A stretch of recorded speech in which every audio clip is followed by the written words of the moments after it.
Baha ang ilang bahagi ng Sorsogon at Palawan dahil sa pag-ulan na dulot ng shear line. Nakaranas din ng pag-ulan sa Banawe, Ifugao na dahilan ng pagguho ng lupa roon. Narito po ang unang balita. Gumuho ang lupa mula sa bundok na yan sa bahagi ng Banawe-Mayoyaw Road sa Banawe, Ifugao. Kabilang yan sa ilang landslide na nangyari sa lugar nitong Sabado, February 22. Humambalang ang mga lupa at bato sa kalsada. Base sa kumuha ng video, wala namang nasaktan sa nangyari. Nangyari raw ang landslide kasunod ng pag-ulan sa lugar na dulot ng amihan ayon sa Pag-asa. Naranasan naman ang pagbaha sa ilang bayan sa Sorsogon dahil sa ulan na dulot ng shear line.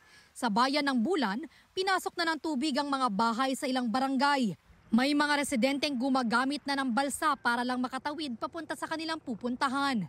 Pahirapan din ang pagdaan sa isang spillway sa bayan dahil sa pagbaha. Unti-unti namang humupa ang tubig kaya nakauwi na ang halos 200 pamilyang inilikas dahil sa baha. Nakaranas din ang pagbaha sa bayan ng Brooks Point sa Palawan. Dahil yan sa matinding pag-ulan doon ayon sa Municipal Disaster Risk Reduction and Management Office. Umapaw ang mga ilog sa bayan kaya binaha ang 11 barangay. Mahigit 200 pamilya ang inilikas. Nananatili sila sa evacuation center. May ilang residente namang nakituloy muna sa kanilang mga kaanak. Ito ang unang balita. Bea Penlac para sa GMA Integrated News. Ito po tayo ngayon sa San Juan City Hall kung saan nagsimula na po ang pagbebenta ng murang NFA rice. Mabibili po ito ng 33 pesos per kilo at 1,650 pesos ang bawat kaban. 50 kilos po yun. Ano? Pero ito po, bawat isang pamilya, isang sako lang ng bigas ang maximum na pwede nilang bilhin. Kailangan magparehistro, may stub para matiyak po na isang kaban lang ang maximum na mabibili. Ngayon, kausapin natin yung ilang mga kababayan natin maaga nagpunta rito para makabili ng murang bigas. Ma'am, ba't pumila kayo dito para bumili ng bigas? Opo. Bakit po? Mas mura kasi, nakakatipid. Malaki ang tinipid talaga. Magkano ba yung dati na Kasi bumibili kami ng 25 kilos, 1,300. Oo. Pero ngayon, kung sa isang sako, nakamenos kami ng 600. So nakapumila ka ng maaga? Opo. Oo. Kami mag-asawa. Ano yung panawagan niyo sa gobyerno? Dapat ba tuloy-tuloy na may mabibili murang NFA rice? Opo. Kasi mas malaki po sa amin na mahirap na makabili kami ng gantong murang Itong bigas. isang kaban, gaano katagal niyo ho ito? Kasi po 3 kami, abutin na po ng 1 buwan mahigit. Kung kayo masusunod, okay ba? Gusto niyo ba? Mas marami pa sana pwede mabili? Opo. Para hindi kami nahirapan, nakaimbak na yung buwan. Ayun, maraming salamat po. Yan. Yung, thank you, Nay. At nakapila na siya, may stub. Ayan, nakapila na. Sige, Nay. Meron na silang stub. Babayaran na lamang nila yung, taga lang, hindi tayo makadaan dito. Babayaran na lamang nila yung biniling bigas, 1 sack, yung kanilang bibilin. Andito si Agriculture Secretary Herman Chu Laurel at siya kasama siya sa nagbukas nitong pagbebenta ng murang NFA rice, 33 pesos per kilo.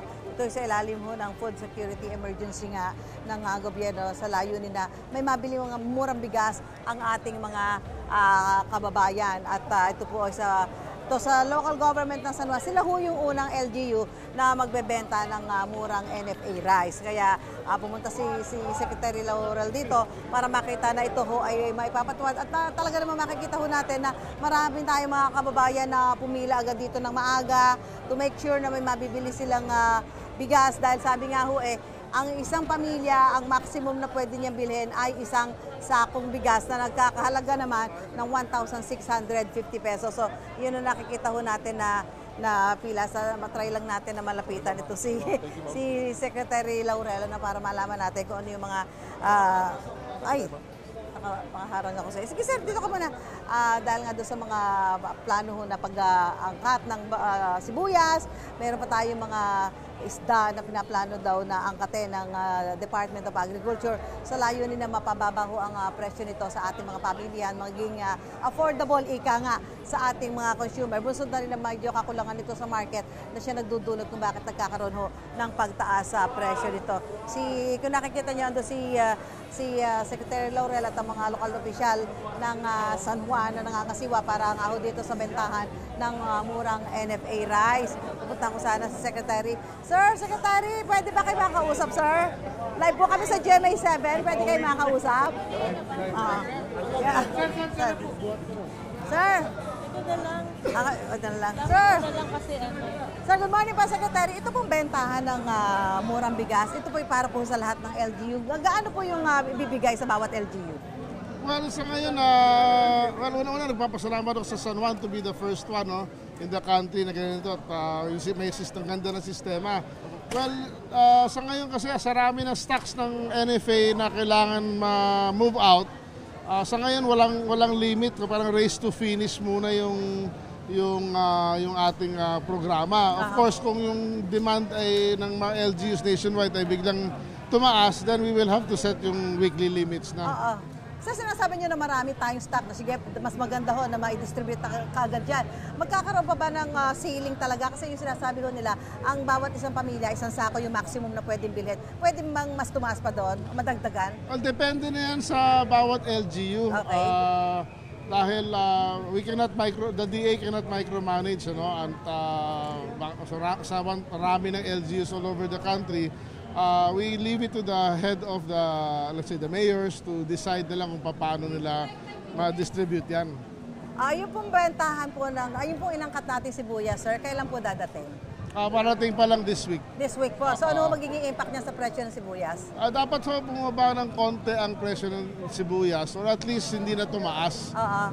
Kasi kanina nagpunta kami sa market, 160 ang bawat pulang sibuyas ang kilo. Ano yung nakikita natin magiging impact sa presyo? Bago ko dinesisyonan pumasok yung onion niya, umabot na ho ng 200 Tapos nag-float sa 170, 180. So ngayon alam na siguro nila papasok na imported na kaya nag-160. Hopefully bumaba yan ng 130 to 150. Bukod sa sibuyas, ano po yung mga angkatin natin? Ay may nakita ko mga seafood products tayo na i-importin din. Nag-issue tayo ng bagong CNI for Certificate of Necessity for mga seafoods. Pero yan ay primarily doon sa mga not available sa Pilipinas sa huhulihin. Except for the sardines. Yung sardines, pinili kong maisama dyan dahil ang pinakamurang source of protein na isda na pwedeng bilhin ng mamamayan. At kung ipasok ng mga importers ang sardines dito, pwedeng benta lang yan sa retail ng 100 piso bawat kilo So malaking bagay, makakatulong ho yun. Kailan po dadating yun, yung bago nyo sinertify last week pa lang na issue yun, so mga 2 to 3 weeks pa yun bago dumating. Okay, salamat po. Si Secretary Herman Chu Laurel dito po sa pagbebenta po ng murang bigas dito po sa San Juan City. Kasama siyempre yung mga lokal na opisyal. Sabi nga, depende kung gaano po yung gustong bilhin ng mga LGU para maibenta nila ng mura sa kanilang mga constituents. At dahil marami pong stock ng NFA rice dito sa Department of Agriculture. Mula po rito sa San Juan City Hall, balik po tayo sa studio. Patuloy na binabantayan ang lagay ni Pope Francis na nananatiling kritikal ang kondisyon sa ospital sa Rome, Italy. Nitong Sabado, binigyan ng blood transfusion ang Santo Papa dahil sa prolonged asthma-like respiratory crisis. Ayon sa Vatican, nakitaan din ng Santo Papa ng slight renal insufficiency o problema sa mga kidney dahil kulang ang dumadaloy na dugo. Bukod pa riyan ang iniinda niyang double pneumonia.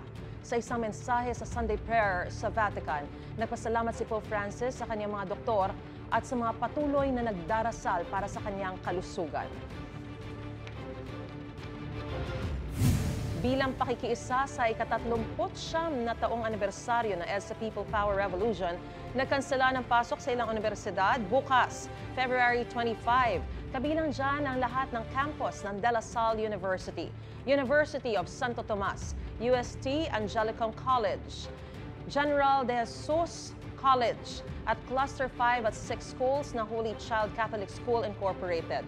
Wala rin pasok bukas sa St. Pedro Poveda College, Immaculate Conception Academy, Xavier School, Imus Institute Incorporated, St. Scholastica's Academy sa Pampanga at St. Scholastica's College, Manila.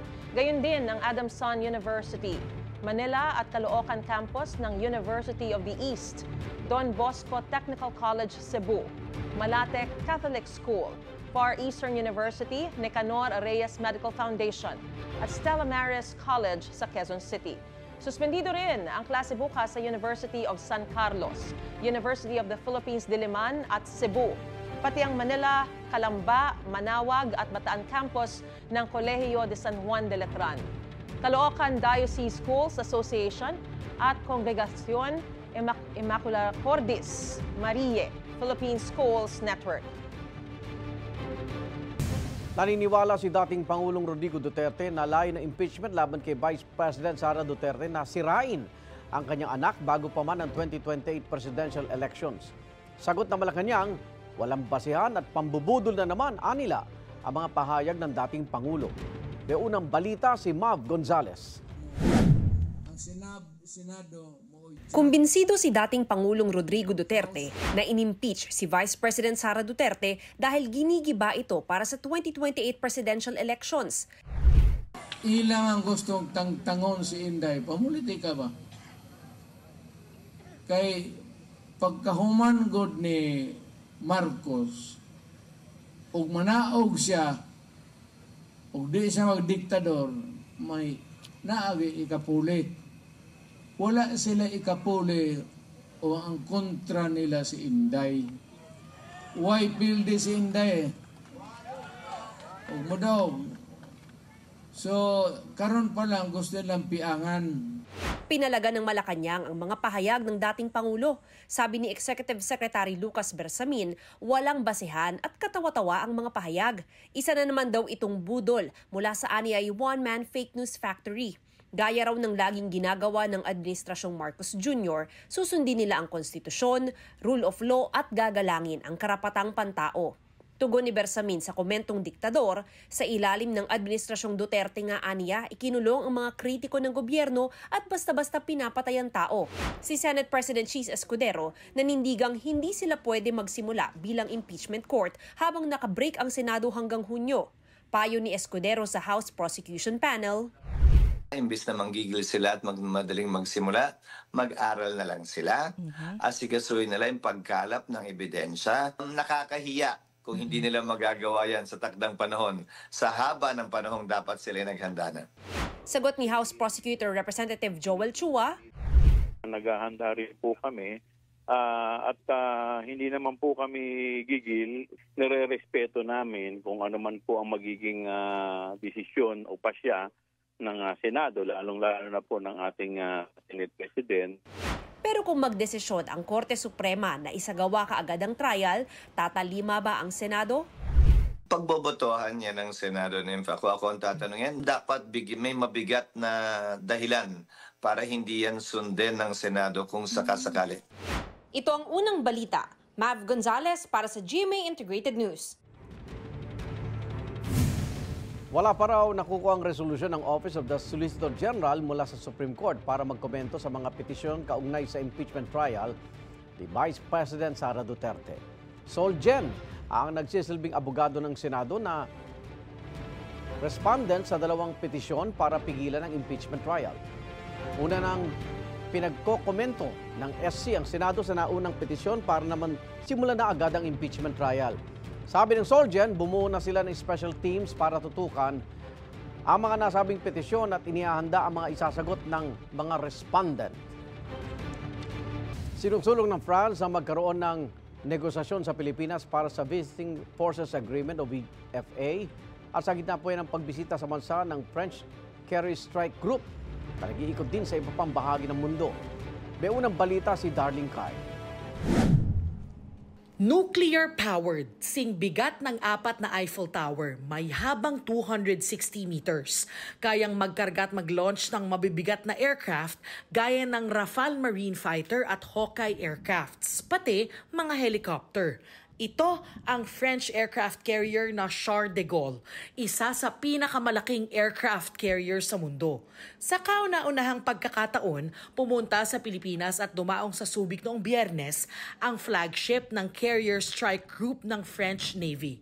Ang pagpunta sa Pilipinas ng French Carrier Strike Group ay bahagi ng Operation Clemenceau 25. Mula France, nagsimula silang maglayag Nobyembre noong nakaraang taon papunta sa Mediterranean hanggang Indian Ocean at ngayon ay sa Indo-Pacific region.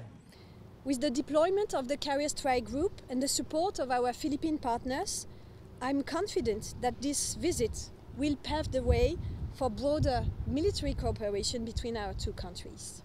Kakampi raw ng Pilipinas ang France sa pagsusulong ng international rules-based order at pangangalaga sa kalayaan sa paglalayag. We are standing with the countries, and the Philippines being one, that share with us the values of international law and particularly international law of the sea. In the South China Sea that are contrary to international law, we always state the fact that any sovereign state has to uphold, to adhere to international law. Nagsagawa ng maritime cooperative activity sa West Philippine Sea ang puwersa ng Pilipinas at France. Nauna nang sinabi ng Armed Forces of the Philippines na bukod sa show of force o pagpapakita ng lakas sa pinag-aagawang teritoryo, ang military exercise daw na ito ay may layong paigtingin pa ang komunikasyon at pagtutulungan ng mga puwersa ng parehong bansa. Those exercise was very instructive. First of all, we don't have that much occasions to work with Philippines forces, but also inside such interesting and tactical way inside those areas. So we need always to improve mutual knowledge, mutual understanding in order to be more efficient in case of needed. Paglilinaw ng French authorities, ang Clemenceau 25 mission ay hindi nakadirekta sa anumang bansa. We are building mutual knowledge, we are building experience of the area, and we are constructing bonds. And there's nothing that is declared against anybody. Nais pa rin daw ng France na magkaroon ng negosasyon para sa Visiting Forces Agreement sa Pilipinas.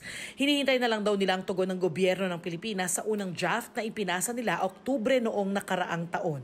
Yan ang unang balita sa Subic. Darlene Kai para sa GMA Integrated News.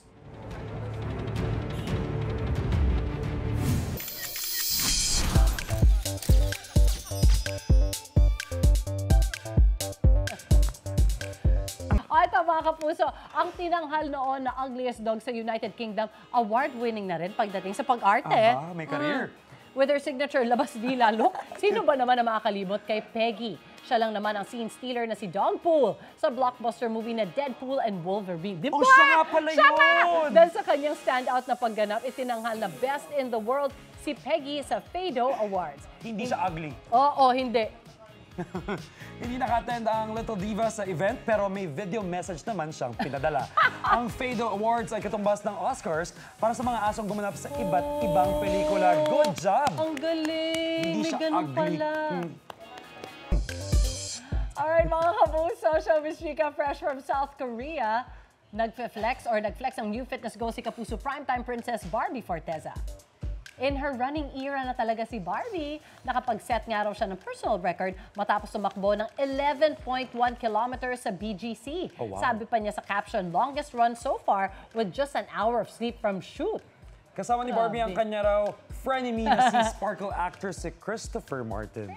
Nag-thank you rin siya sa patient si Christopher na samahan siya. All praises naman si Christopher sa new fitness goal ni Barbie. Gagaling Congrats nyo! sa 11.1. Mahaba yun, ha? And talagang nagawa niya kahit puyat siya. Oo, mahaba yun. At good influence talaga to si Christopher. Amazing, ha? At ito, nakita ko yung route niya. Oh, yan yung sa Strava. Yeah. Nakikita mo yung niyang galing, 11.1. Si Christopher naman, yung triathlete talaga yan. May mga medal yan. Kaya, can I just say, good barkada. May recent siyang triathlon. And congratulations, nice. Christopher. Yan ang mga ina-idol ng mga kabataan dapat. Totoo. Alam mo, I might just start running. Oo, no, diba? Why not, diba? Let's do it. Kapuso, mauuna ka sa mga balita. Panoorin lamang ang unang balita sa unang hirit at iba pang award-winning newscast sa youtube.com/GMA News. I-click lamang ang subscribe button. Sa mga kapuso abroad, maaari kaming masubaybayan sa GMA Pinoy TV at www.gmanews.tv.